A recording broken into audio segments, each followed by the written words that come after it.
माध्यम से किन किन क्षेत्रों का भ्रमण आज किया जा रहा है? आज हम इस हैदरगंज क्षेत्र में हैं। थरिया ग्राम सभा, पाली पूरब, सालीपुर, मोतीगंज, यहाँ तक हम लोगों का भ्रमण है। हम लोग भ्रमण करेंगे खजुराहट, फिर वापस होते हुए गौरा गयासपुर होते हुए भ्रमण का कार्यक्रम यही है हमारा। इस बार आपकी पार्टी किस मुद्दे पे चुनाव लड़ रही है? मुद्दा तो सिर्फ हमारी पार्टी के पास ही है। हमने काम किया है। हमने जितना काम किया है, भारतीय जनता पार्टी की सरकार ने जितना काम किया है, हमारे माननीय विधायक खब्बू तिवारी ने जितना काम किया है, हम उस काम की बदौलत जनता के बीच में आए हैं। हम लोगों ने, जनता भी इस बात को जान रही है, स्वीकार भी रही है कि भारतीय जनता पार्टी की सरकार के अलावा कोई न हमारा भविष्य बना सकता है, न कोई हमारा वर्तमान बना सकता है। और हम इन्हीं जो योगी जी की सरकार ने और माननीय मोदी जी की सरकार ने जितने भी लाभ के कार्यक्रम चलाए हैं गरीब के लिए या गांव की जनता के लिए, वो हमारे लिए, हम उन्हीं सब विषयों को लेके जनता के बीच में जा रहे हैं।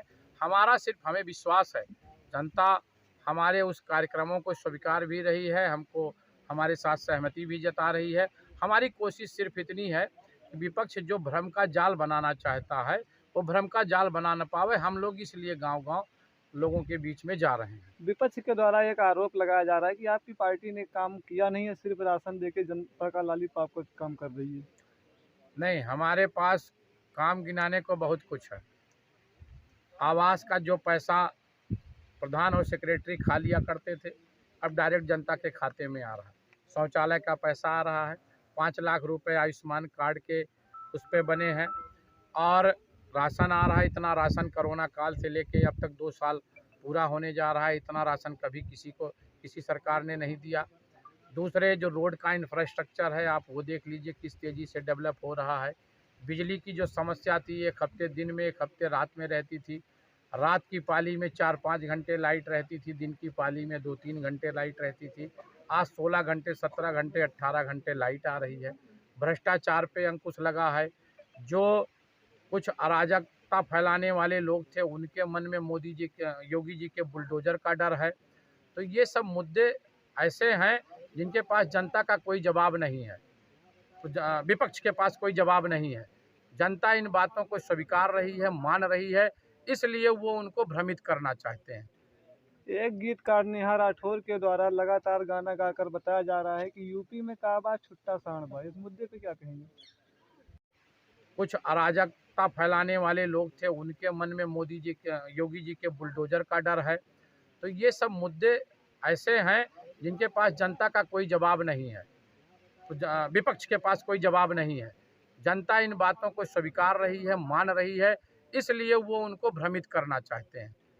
एक गीतकार नेहा राठौर के द्वारा लगातार गाना गाकर बताया जा रहा है कि यूपी में काबा छुट्टा सांडबा, इस मुद्दे पे क्या कहेंगे? नेहा राठौर जी को अगर इतनी ही तकलीफ थी तो यूपी में क्यों ब्याह रचा रही हैं? हम तो उनसे यही पूछना चाहते हैं। भाई अगर यूपी में कुछ नहीं था तो यूपी में क्यों जीवन बिताना चाह रही हैं, और वो भी बाबा जी के सरकार में आके?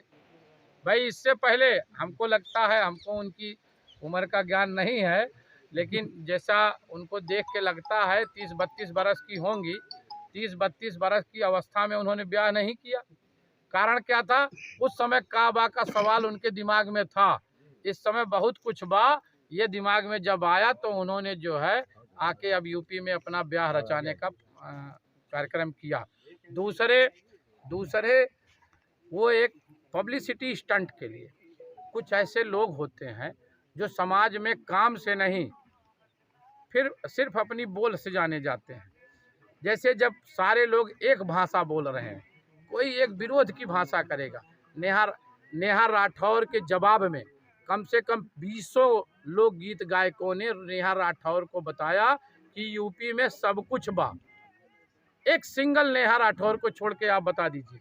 उनका सिर्फ और सिर्फ ये पब्लिसिटी स्टंट है, और वो भी मान जानती हैं कि यूपी में सब कुछ बा। इस कार्यक्रम के दौरान हमारे चैनल के माध्यम से क्या जानकारी देंगे? हम सिर्फ इतना चाहते हैं कि विपक्ष के भ्रम जाल में हमारी जनता न फंसे। योगी जी और माननीय मोदी जी के कार्यक्रमों, नीतियों में विश्वास जिस तरीके से उन्होंने 2014 से लेके 2022 तक बनाया हुआ है, बनाए रखें। और हम लोग इस विश्वास और दावे के साथ कह सकते हैं कि ये कार्यक्रम और नीतियां उनको लगातार लाभ देती रहेंगी। आज तक सार्वजनिक जीवन में भारतीय जनता पार्टी का कार्यकर्ता या किसी भी दल का कार्यकर्ता कभी इतने विश्वास से वोट नहीं मांगा था, जिस विश्वास से भारतीय जनता पार्टी का कार्यकर्ता जनता के बीच में जा रहा है, वो बड़े मनोबल के साथ जा रहा है। इस बार आपकी पार्टी कितनी सीटों से चुनाव जीत रही है, कुछ जानकारी? अब भाई हम तो ये नहीं कहेंगे कि हम तो 400 के पार हैं, क्योंकि 403 सीटें हैं। समाजवादी पार्टी के मुखिया अकेले 400 सीट पा रहे हैं। हम ये कहेंगे कि हमारा बहुमत होगा, जितना सीट पिछली बार मिली थी उससे कम नहीं मिलेगी, उससे ज़्यादा ही होगी हमारी। जी धन्यवाद। भारतीय जनता पार्टी का कार्यकर्ता जनता के बीच में जा रहा है, वो बड़े मनोबल के साथ जा रहा है। इस बार आप कितनी सीटों से चुनाव जीत रही है, कुछ जानकारी? अब भाई हम तो ये नहीं कहेंगे कि हम तो 400 के पार हैं, क्योंकि 403 सीटें हैं। समाजवादी पार्टी के मुखिया अकेले 400 सीट पा रहे हैं। हम ये कहेंगे कि हमारा बहुमत होगा, जितना सीट पिछली बार मिली थी उससे कम नहीं मिलेगी, उससे ज़्यादा ही होगी हमारी। जी धन्यवाद। जिंदाबाद।